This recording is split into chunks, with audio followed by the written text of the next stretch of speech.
xam nga man au début dama leen doon analyser sous l'angle de Pastef. ñoom ñaar bi ñu ñëwee dama ne c'est un parti qui est arrivé au pouvoir naa jàngat parti bi lan la d'abord. bi ma xoolee seen wax yi seen démarche yi seen doxin yeeg yooyu. ma gis ñu jël benn emblème. mooy seen logo bi soo ko xoolee. ñu jël un léopard def ko comme logo. ma woo ay mag yu bëri ma laaj leen lan moo tax ñoom ñu jël ay léopard def ko comme logo parce que dama gis socialiste yi ay fleurs la ñuy jëloon. ma gis Ablaye Wade waa PDS épi de maïs la jëloon. xam nga le maïs c'est utile pour la société c'est utile pour l'urbain c'est utile pour le rural. Exactement. ma ñëw ma xool APR cheval la ñu jël cheval ñëpp xam nañ utilité am. def na xare Badar. Ça sert pour le transport ça sert pour beaucoup de choses. C'est un animal domestique boo xam ne dafa participer si dundu nit. mais soo jëlee un léopard c'est un animal dangereux un animal très sauvage. boo xam ne réflexion ça n'a rien à voir avec l'urbanité ça n'a rien à voir avec l'humain c'est égocentrique c'est violent. Après nag ma xam ne parti bii nii. C'est pas un parti qui tend vers le développement de notre pays. Maintenant soo ko jëlaatee foofu tamit nga xoolaat diggante le président Diomaye ak Ousmane Sonko. Des fois du ma bëgg seen tur yi mais aujourd'hui c'est important parce que dañu nekk ci situation bu compliquée pour le Sénégal. C'est ça mënuñ ci génnee donc mënuñu ko voilà mënuñ ko occulter. Voilà mënuñ ko bañ a parce que ñoom ñoo téye suñu réew tey. Maintenant c'est important que le président bañ ko topp moom. parce que gis naa Ousmane Sonko dafay acte yoo xam ne nit buy réfléchir du ko def. nit bu intelligent du ko def. gis naa ko mu wax ay wax yu bëri yoo xam ne du dëgg. gis naa ko mu wax ay wax yoo xam ne par rapport à la science. par rapport à la géographie par rapport à l'économie. inculture rek mooy waxee noonu ba bërki démb si Singapour. parce que dégg naa ko muy comparer Sénégal ak Singapour. ñaar ñooñu kenn du leen comparer parce que Singapour presque ville la c'est ce qu'on appelle les city états. comme Dakar la soo doon comparer da ngay comparer Singapour ak Dakar. presque ñoo yem ñoo xaw a tolloo. waaw wala comme Monaco en fait wala comme Monaco. voilà Singapour li ko développé c'est son port. c'est sa position géostratégique moo développé Singapour. moom mu ngi nii jël suñu port bi dénk ko ki nga xam ne moo gën a nul si Sénégal. l'être le plus inculte le plus cuune du monde bu ma xam ñu jël ko dénk ko le port autonome de Dakar tey. moo tax mu ngi le port ba. suñ doon espérer Dakar xaw a mel comme Singapour sax nañ ko bàyyi parce que ñi nekk foofu noonu mënuñu ko. maintenant rapport am yi mu am yi ak un président de la République dañ koy respecter. te man toog naa Ousmane Sonko ne ancien chef d'État yi dañ leen war a fusiller cela veut dire que il ne respecte pas Senghor. Il ne respecte pas Abdou Diouf, il ne respecte pas Ablaye Wade, il ne respecte pas le président Macky Sall. Ensuite, le 5e président, il ne le respecte pas parce que li muy wax yëpp ci moom. Un président de la République duñu wax ne autorité amu fi nañ ma bàyyi ma gouverner. duñ ko nekk di ko menacer tout le temps. duñu jël ses alliés di leen salir tout le temps. te man jàpp naa ne moom moo gën a tilim les alliés yi mu doon wax yi même si sama yoon nekkul si ñoom docteur Abdourahmane Diouf xam naa ko bu baax a baax.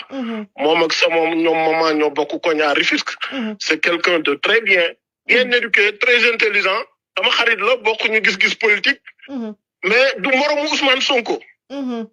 Dallu docteur Abdourahmane Diouf moo gën a intelligent Ousmane Sonko 100 milliards de fois. donc Dallu Abdourahmane Diouf moo gën bu Ousmane Sonko. moo gën a intelligent Ousmane Sonko 100 milliards de fois. dama rebaptiser Ousmane Sonko dama ko rebaptiser le sous-développeur du Sénégal. parce que soo xoolee tey. en moins de 2 ans. en moins de 2 ans. ak effort yu ñu defoon yëpp bàyyi ko Sénégal. yëpp dafa ñëw mu nërmeelal yëpp. Surtout avec l'affaire de la dette cachée, qui est revenue également dans les débats lors de sa venue à l'Assemblée nationale. Mais ak dette cachée bi c'est grave, c'est très très grave. Parce que moo jox la benn firnde rek laa lay jox. dafa am la dette publique boo xam ne état moo koy jël dem defar ay autoroute defar ay université. Le président Macky Sall a emprunté de l'argent, a construit des universités, a construit des hôpitaux de dernière génération, a fait des autoroutes. mu wàññi temps bi nit ñi doon def ci yoon yi. mu plateau médical bi mu élevé ko. nit ñu bëri ñu ngi am accès léegi ci ISEP yi ci fi ñuy jàngee et tout ça. loolu muy la dette publique. La dette parapublique dinaa ko expliquer de façon très simple. nga jël Sénélec tey Sénélec. Mati ñaata millions de ménages ñoo am Sénégal tey. kër gu nekk da nga fay gis 2, 3, 4 voire 5 Woyofal. compteur Woyofal. à Dakar du ñu defar compteur au Sénégal du ñu defar compteur Woyofal. compteur Woyofal yi ñu ngi leen defaree à l'extérieur et tout ça. léegi Sénélec soxla defar ay compteur Woyofal pour des millions de ménages. mu ne naka laay def état mu amul milliards yi jox ma ko pour ma dem jënd ay compteur Woyofal. man dinaa ko dem lebi. parce que compteur Woyofal yi en réalité duñ ko may nit ñi duñ ko jox nit ñi mais dañ koy louer. Sénélec dem. lépp xaalis jënd compteur Woyofal yi ñëw louer ko millions de ménages yi mu nekk ay milliards. chaque fin du mois yow seen kër. këru ñeneen ak ñeneen kenn ku nekk dafay jël xaalisam. mu fay. su ko defee Sénélec jël ci benn partie fay ko dette bi. ce qu'on appelle la dette parapublique. Sénélec mi leb na ko fay. Petrosen mi leb na ko fay. Port mi leb na ko fay Sogip bi leb na ko fay. C'est ça qu'ils appellent la dette cachée. parce que Ousmane Sonko benn nit bu nekk Grenoble sama xarit la woon. Pastef la nekkoon jóge na fa bu yàggul. dafa ñëw mu ne ma mais man xaw ma woon ne waa ji nilaar la. ma ne ko non bu ko wax nilaar garaawul il faut le respecter parce que c'est le premier ministre du Sénégal. ma ne ko da ngay wax ne cuune la wala incompétent il est incompétent. mu ne ma mais c'est ridicule avec cette histoire de dette cachée. ma ne ko dette cachée bi moo koy brûler. dañ ko bàyyi muy continuer di wax dette cachée dina dem ba en un moment nit ñi. mais dette cachée bi aussi nag yàqal nañu lu bari aussi. dette cachée bi aussi yàqal na Sénégal lu bari. mais dette cachée bi. en réalité moom la personne moom moo yàqal Sénégal. parce que Mati xoolal l'économie du Sénégal aujourd'hui est à terre. C'est-à-dire le fait d'évoquer cette dette cachée là mais moo ñu indi lii yëpp problème yi yëpp. waaw loolu benn la ci rek. loolu benn c'est beaucoup plus profond que li ngay wax sax. li mu wax dette cachée bi xam nga koo xam ne da doon ut buntu. pour bañ la dimbale. parce que ñoom FMI wóolu wuñ ko soxla wuñ ko parce que daf leen saaga woon. waa France mi nga xam ne dañ am doole FMI wóolu wuñ ko soxla wuñ ko parce que daf leen a saaga woon. ñëpp la saaga Américains yi pareil tout le monde occidental pareil. yow naka ngay nekkee au Sénégal nekk un pays atlantique. ngay ñëw ñu ne commencé gu ñu ngay recevoir ay ministre ay vice premier ministre russe tout ça. ba pare nga bëgg dem jëli ji xaalis FMI da ngay def nànk da ngay def attention. Ousmane Sonko dafa détruire l'économie du Sénégal. Billahi. L'économie externe du Sénégal via la diplomatie parce que diplomatie Sénégal bi daf ko yàq. Il a détruit l'économie interne du Sénégal en bloquant le bâtiment. Billahi BTP. moo tax tey xoolal. investisseurs yëpp daw nañ. ñeneen ñi nangootuñu ñëw. FMI nanguwu ñoo jox xaalis.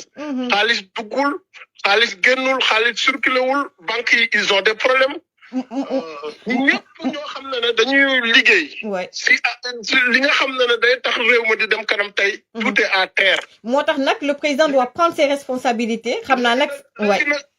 léegi nag man dama ne c'est un parti violent qui est arrivé au pouvoir. C'est un parti violent qui est arrivé au pouvoir. Un parti clivant un parti antidémocratique anti-républicain non sénégalais yi taxaw su moment bi jotee ñu jëlee leen fi loolu moom mooy la solution. Mais est actuellement le pays est bloqué et le président doit prendre ses responsabilités xam naa nag dañuy xaar vote du budget parce que tout président bi ñoo fa àndoon ñu ñëw. ouais c'est vrai que am na man am na ay xarit yu nekk FMI. ñu ne ma tant que waa ji mu ngi foofu ñoom duñ ko dimbali. dara du baax maintenant moom peut-être mais ñoom ñoo bokk mbuus ñoom ñaar ñëpp benn lañu.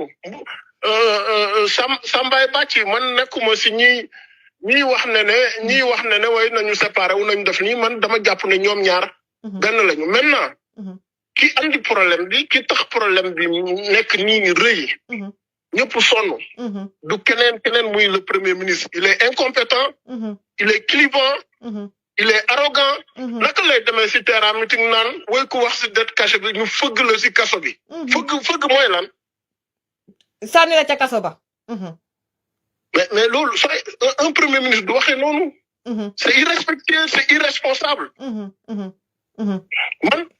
man bi ma koy commencé di ko xool 2021 laa ko commencé di xool parce que j'avoue que dama ko sous-estimé woon de trop waaw le niveau bi yeggul foofu voilà monsieur Djigo loolu nag moo doon problème bi gars yi dañ ko sous-estimé woon de trop xam nga ba tey jii loolu nag tey jii moom moo ñu jural lii et les gens ne le connaissent pas je pense que tey combat bi mu bëgg a mener ak Diomaye ce sera difficile parce que Diomaye da koo xam.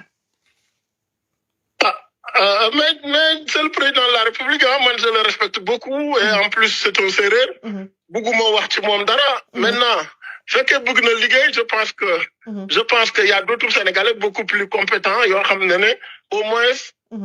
nekkuñu danger pour le Sénégal. ok Ousmane Sonko tant que mu ngi foofu noonu Sénégal du avancer. ça c'est clair mais xam naa peut-être fii ak vote du budget bi bon fii ak 31 décembre début janvier on verra est-ce qu'il va prendre ses responsabilités ou pas mais second sujet bi monsieur Djigo si vous le voulez bien mooy problème mu Guinée-Bissau coup d'état ba fa am gars yi jàpp ne coup d'état bi Embalo moo nekk ci ginnaaw. Premier ministre du Sénégal dem ba évoqué ko ci Assemblée nationale naka jàngate situation bi en sachant que ni Embalo ak d'après li ma expliqué d'ailleurs avant que ngay dugg moo doon ki nga xam ne moom mooy ku gën pour Sénégal foofu ca Guinée-Bissau. mais ma waxal la Mati c'est important cette fois-ci. xam nga les questions de géostratégie nous. bi ñu nekkee woon étudiant ou quand bi ñu commencé woon liggéey on nous disait souvent que question géostratégie c'est le silence ça se dit pas ça se parle pas mais aujourd'hui c'est important pour que yenn Sénégalais yi ñu xam parce que lii gëte Sénégal j'espère que rek du ñu toog bañ ne Mamadou Djigo waxoon na ko xam nga en réalité ñun bi ñu ñëwee en 2012 moi j'ai été nommé directeur général de l'Agence nationale de l'aménagement du territoire en 2012 bi président Macky Sall ñëwee automatiquement ñu def ce qu'on appelle l'étude diachronique de la situation de la Casamance on s'était rendu compte que le MFDC qui empêchait en fait ñu defar fay infrastructure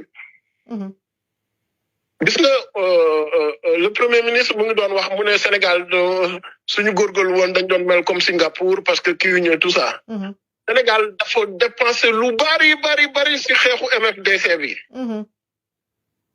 li ñu waroon a yóbbu si santé beeg éducation si yeneen yu bari je m'étais rendu compte que dépense bi ñu fa doon def suñ ko defoon biir Casamance noonu rek Casamance foofu développé woon na bu yàgg mais bi ñu defee étude diachronique bi on s'est rendu compte que le MFDC dafa am li ñu naan da doon déployer wu ce qu'on appelle dañu am li ñuy wax un déploiement tricentrique. c'est-à-dire. tricentrique c'est-à-dire. ñoom dañuy déployer wu dans 3 pays différents. 3 zones de repli différentes. ak 3 législations yoo xam ne bokkuñu. muy Gambie. Il y avait la Gambie, le Sénégal, il y a presque toute la Casamance, plus la Guinée-Bissau. Puis nous avons fait l'étude avec la Guinée-Bissau, on s'est rendu compte que le PAIGC. mooy parti bi jur indépendance Guinée-Bissau. Amical Cabral. Sénégal daf leen aidé woon dans leur lutte pour l'indépendance. bi ñu amee seen indépendance. ñu am doomu ndey rakk xarit bu tudd MFDC parce que MFDC presque àllu Casamance bi fa la ñu régler seen indépendance. ñu continuer di jàppale le MFDC. Senghor affaire bi sonaloon ko. Senghor mu dem. Abdou Diouf bi mu ñëwee. Abdou Diouf aussi tamit c'est vrai que c'était un grand homme d'État. mais affaire bi daf ko sonaloon ku si rappelé wul vers les années 88. non vers les années 98. bi Ansoumane Mané ñëwee foofu noonu. Ansoumane Mané dafa jëloon nguur gi foofu noonu. parce que moo nekkoon chef armée bi. bokkoon si MFDC aussi tamit. gardam yeeg ñi mu doon xeexal ñoom ñëpp. Abdou Diouf yónni ay militaires gars yi dem xeex fa ba rétablir l'ordre. ba rétablir l'ordre. Wade ñëw en 2000. le gars il est décédé en 2000 Ansoumane Mané boobu noonu. gis nga coup d'état yi am Guinée-Bissau yëpp. xeex yi am Guinée-Bissau yëpp. li ci gën a bëri c'est lié à l'économie criminelle. c'est lié au MFDC c'est lié au chanvre indien yaa ngi ko doon wax sànq. c'est lié à la coupe en fait illicite de bois et tout ça. trafic de bois. trafic de bois même économie boobu noonu. moo continuer jaar Bignona yooyu noonu ba dem ba biir Casamance. ba dem ba non autant pour moi jaar noonu dem ba biir Gambie. ba Gambie waaw. du coup Banjul Bissau et Bignona. li ñu wax les 3B c'est le déploiement tricentrique bu ñu gis nii tout ça. ñun bi président Macky Sall ñëwee en 2012 président dafa ñëw. fekk na moom mu defoon le tour du Sénégal def tour village yëpp xam fépp. am ay ambition pour defar ay infrastructure am ambition pour amener définitivement la paix en Casamance. on a dit mettre en place une géostratégie. bu tudd une géostratégie tripolaire. bugguma dugg bu baax a baax ci biir détails yi. comme ñële dañu amoon un déploiement tricentrique. nous on a mis en place une géostratégie tripolaire. du coup au niveau de la Gambie. Yaya Jammeh mi nga xam ne a toujours comploté contre le Sénégal il faisait partie des ennemis numéro du Sénégal. amoon na ay accord sax ak la Mauritanie tey damay wax lu bëri. tey lu bëri dama koy wax amoon na sax accord ak la Mauritanie contre le Sénégal. parce que comme Maroc ak Mauritanie des fois dañ doon am ay féewaloo tuuti. te jàpp nañ ne Maroc. te jàpp nañ ne Maroc ak Sénégal ay doomu ndey lañu woon. du coup Mauritaniens les Aziz ak ñooñu. ils avaient des accords secrets ak Yaya Jammeh. ok donc jamono boobu la Mauritanie avait des accords secrets ak Yaya Jammeh. voilà léegi nag ce qui fait que là Yaya Jammeh. man personnellement je le considérais comme le chef du MFDC. Il a fallu que ñu dindi parce que le MFDC ne voulait pas le pont de Sénégambie. Le MFDC n'a jamais voulu la Sénégambie. soo rappelé woo sax époque Koukay Samba Sagna boo xam ne Abdou Diouf moo ko fa dindi. jëloon na nguur gi ba pare. léegi nag le président Macky Sall bi mu ñëwee. on a mis une très haute et efficace géostratégie qui nous a permis de tenir la Gambie, de tenir la Guinée-Bissau et de tenir la Casamance. On avait Barrow qui a refusé les bases arrières, on avait Embalo. On avait Embalo qui a refusé les bases arrières, on avait Kandé qui a réglé le problème. Et général Kandé, en parenthèse, dès que Pastef est venu au pouvoir, lan la Ousmane Sonko def bu ko toroxal. léegi nag bi ñu ñëwee on a enlevé Kandé. cette géostratégie tripolaire bu ñu tegoon bi. cette géostratégie tripolaire bu ñu tegoon bi. s'est retrouvé orphelin. du premier pôle. moo nekkoon le général Kandé le deuxième pôle c'est Embalo. léegi le troisième benn moom moo def. maintenant nag enjeu yu rëy la. c'est important li ngay wax ni Djigo li ngay wax ni c'est important instant bi nii donc on a perdu donc Embalo féete na boor donc fu mu nekk nii lan moo ñu dese moom mooy Barrow fu mu nekk nii. On a perdu Kandé, on a perdu Baro, voilà. on a perdu Kandé, on a perdu Embalo. Wow. En réalité, nous comme des amis du président Macky Sall. Non, non. Comme des amis du Sénégal. Wow. Qui veulent du bien du Sénégal. Parce que si Baro dit qu'à Kanilai, on ne veut plus de base arrière du MFDC, si Embalo dit qu'en Guinée-Bissau, beaucoup de gens qui MFDC, quand on fini, nous, les bandits, les délinquants, ils s'adonnent à l'économie criminelle, nous avons vu que le Sénégal fini. Rébellion, le Sénégal était victorieux. Nous avons gagné, c'était fini. Wow. Maintenant, le fait que le président Macky Sall dem au mauvais moment. Le président Macky Sall est parti au mauvais moment. Au mauvais moment. Homme politique bu amul lecture ou ne man patriote là, les amis du Sénégal sont mes amis. Les ennemis du Sénégal sont mes ennemis. Man dama leen jàppee comme des développeurs, dama leen jàppee comme des sous-développeurs de notre pays. Tey lii yëpp dama ko noppi woon pendant un bon moment. Et tey dinaa ko wax parce que Embalo ne mérite pas muy ñëw Sénégal. Ay nit di ko attaquer un peu de partout. Ak lu mu munti def. Lu mu munti def man xawma lu mu def de parce que man lu ma jàpp rek. mooy que c'est un ami du Sénégal qui protégeait le Sénégal. Xam nga c'est quoi le problème Djigo le seul problème moom mooy waa Pastef ak ñi ànd ak Sonko jàpp nañ ne c'était un ami du président Macky Sall te ñoom seen haine ak président Macky Sall ba tey dañagul loolu kese la. Mais Embalo nekkul xaritu président Macky Sall. Embalo c'était le président de la Guinée-Bissau. Avant d'être son frère. Et le Sénégal à ce que ay base arrière rebelle MFDC duñu nekk Guinée-Bissau. Maintenant képp ku aidé PAIGC. bu ñëwaat au pouvoir en Guinée-Bissau ennemi Sénégal nga man maa la wax loolu. waaw ci lu leer. man maa la ko wax képp koo xam ne rek aidé na waa PAIGC ñu ñëwaat. en Guinée-Bissau jàppal na kooku. ennemi Sénégal la. képp ku aidé waat Yaya Jammeh mu ñëwaat en Gambie. jàppal na ennemi Sénégal la. Actuellement est-ce qu'on ne devrait pas aussi surveiller la Gambie et instant bi nii. xam nga nit ñi ñu ngi wax lu bari soo déggee ñuy wax affaire satellite du Sénégal bu ñu doon wax bi. En réalité. C'était des questions de géostratégie. Xam nga man des fois lu ma wax ak kilifa du ma ko woon bëgg wax et tout ça. Waaw.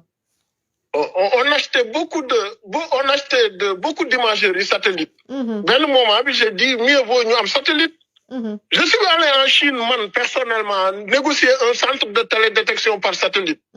On avait un satellite bu ñu doon defar boo xam ne au début on avait dit que c'est uniquement pour l'environnement mais en réalité ce satellite daf ñu doon permettre ñu surveiller toute la forêt de la Casamance. Surveiller toutes nos frontières. Surveiller sunu pétrole bi ak sunu gaz bi surveiller sunu géej bi. Surveiller le Mali, surveiller la Mauritanie, surveiller la Gambie, surveiller la Guinée. Par rapport ak ñun suñu sécurité. Logique boobu lañ nekkoon. Mais ñun yàlla daf ñu nga baal leen ma yàlla daf ñu nattu.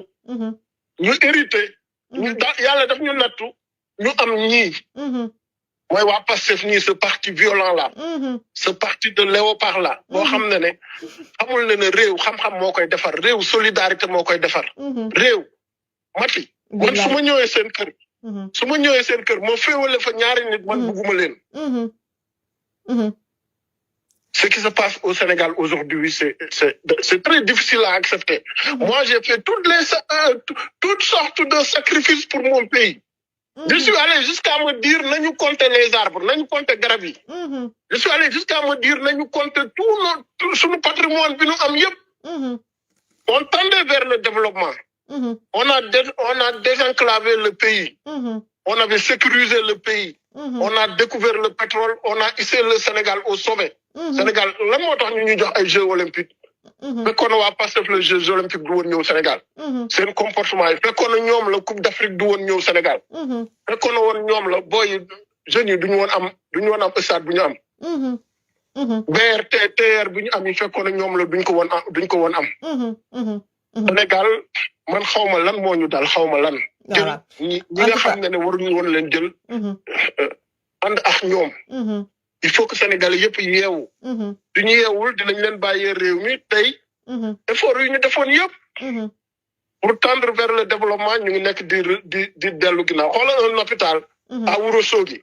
bu ñu defar bu dem ba pare woon presque.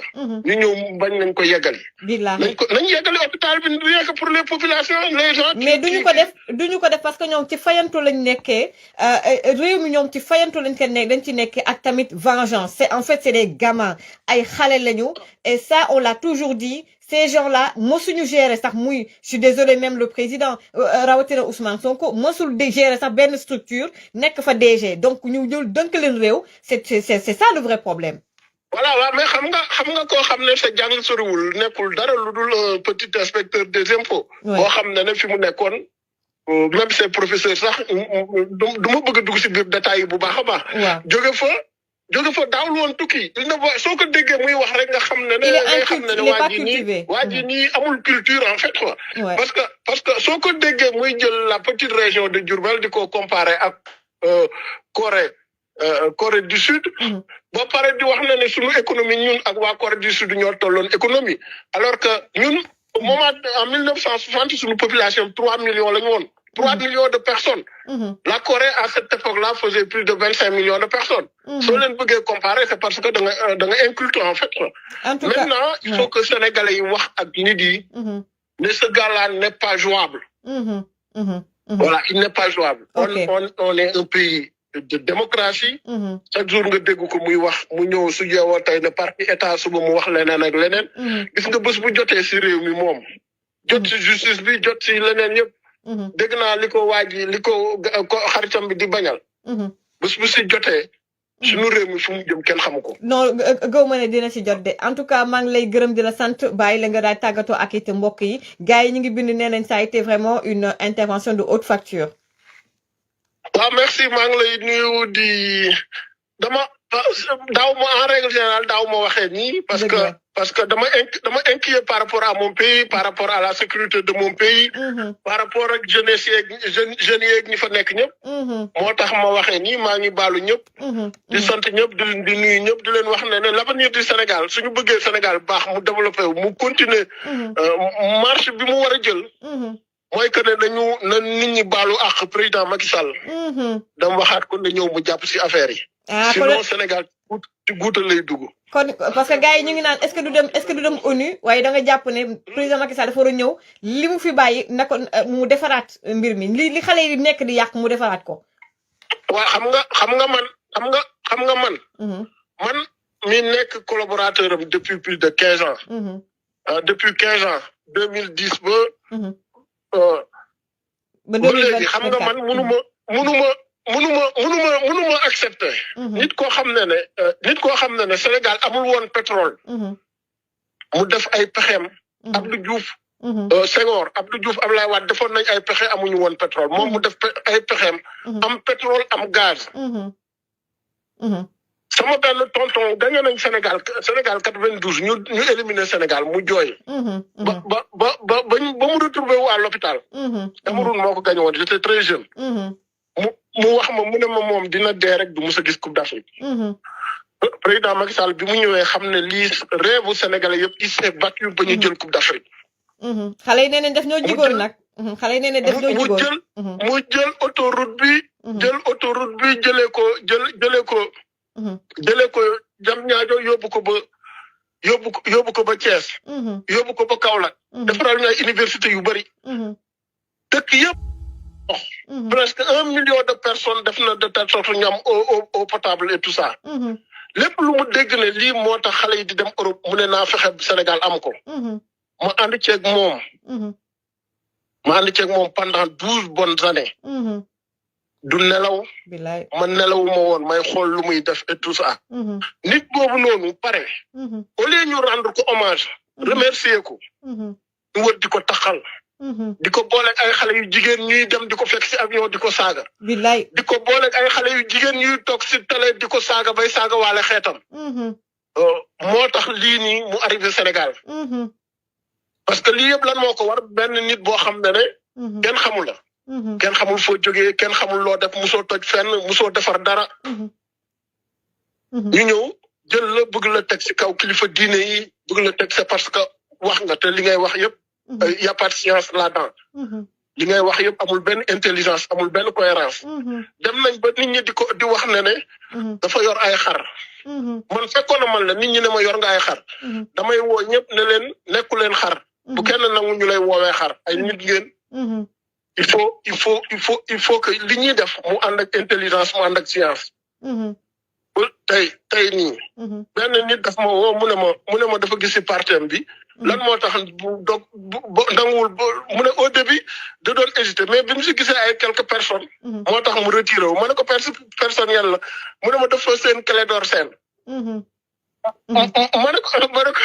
mu ne ma dafa gis Clédor Sène gis beneen nit nekk aux États-Unis di wax ay waxu cocktail molotov mu ne loolu daal moo tax mu ragal leen ma ne ko nit ki muy àndal qui se ressemble s'assemble. Ah, mu ngi noonu voilà. Ah.